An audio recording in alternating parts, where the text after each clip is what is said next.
Hello guys, good morning. For today's video, gagawa po tayo ng homemade tea. Ayan po, itong mga ingredients po natin. Ayan, luya. Ayan. At carrots. Sunod, apple. Sa apple po guys, mas maganda yung mga guhit-guhit na ganyan. Yung po ang malutong at saka matamis. Ayan, turmeric. At saka ang pinaka masustansyang gulay. Ayan, malunggay.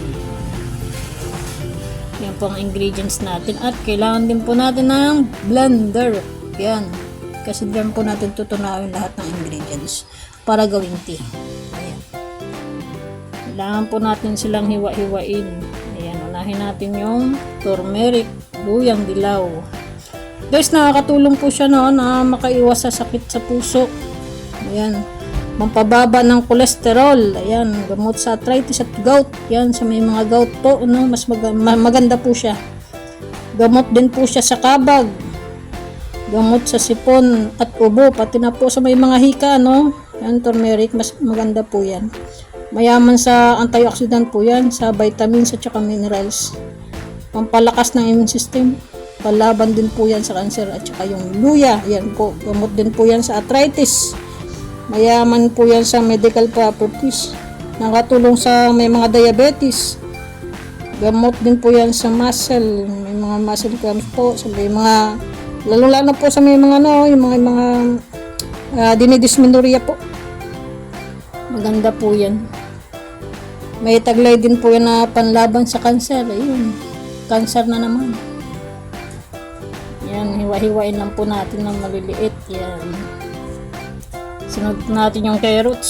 Sa carrots naman po, maganda po yan, pampalinaw ng mata. Hindi lang po kalabasa, yung pampalinaw ng mata, pati din po yung carrots. Pampababa din po ng kolesterol yan. Nakakatulong na makaiwas sa sakit sa puso, yan. Tapos nakakatulong sa pagtunaw, yan. May mga digestion problem po dyan, Tsaka, pinaka-importante po, panlaban din po yan sa cancer. Cancer ulit. Yan po mga pagkain na kailangan natin. Carrots, ang ganda ng kulay, orange na orange. Yan, sunod po natin yung isang apple. Sa apple naman po, hindi na natin binalatan, hinugasan lang po natin ng maayos. Tsaka kailangan po natin tanggalin yung buto para hindi po siya mapasama sa pagdiling. Yan. Hiwa-hiwain po ulit ng maliliit para mabilis matunaw. Ayan.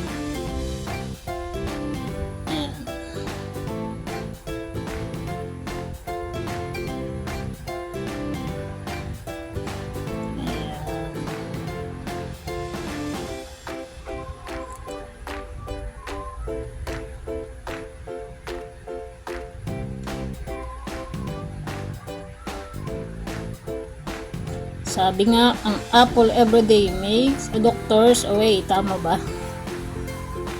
Ayan. Kaya kailangan may apple tayo lagi. At ang panghuli, yan, malunggay. Pinakamasustansyang gulay. Ayan. Sa malunggay naman po, mas masarap po yung pagiging tea natin pag madaming malunggay. Kasi medyo matapang po yung amin ng malunggay. Ayan. Ang ganda ng kulay, Kailangan po natin siyang lagyan ng dalawang basong tubig. Yan.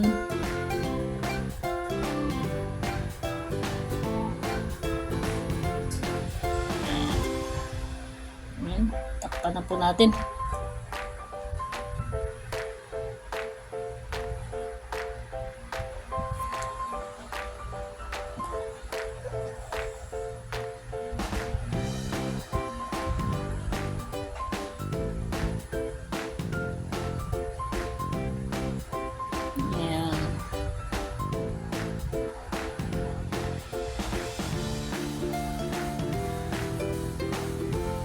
Guys, maganda po itong gawa natin, pag pagising po natin sa umaga, nung wala pa pong laman ng ating tiyan.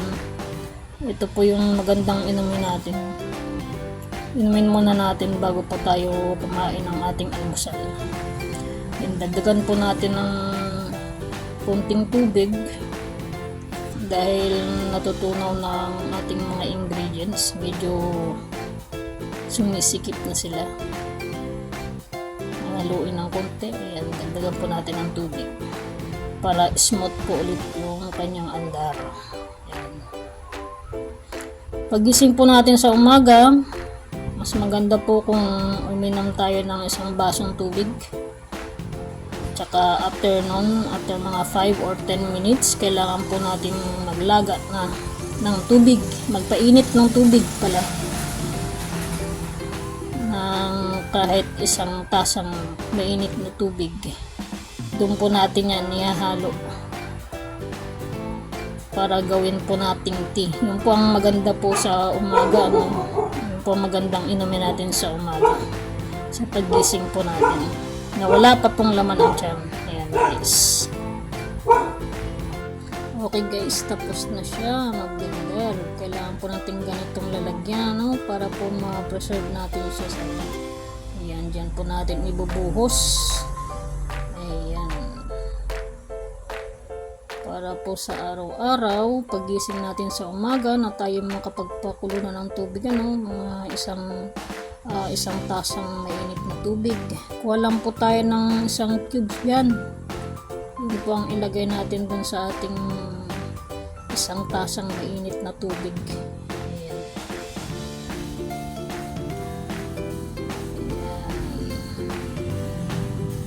Buhos.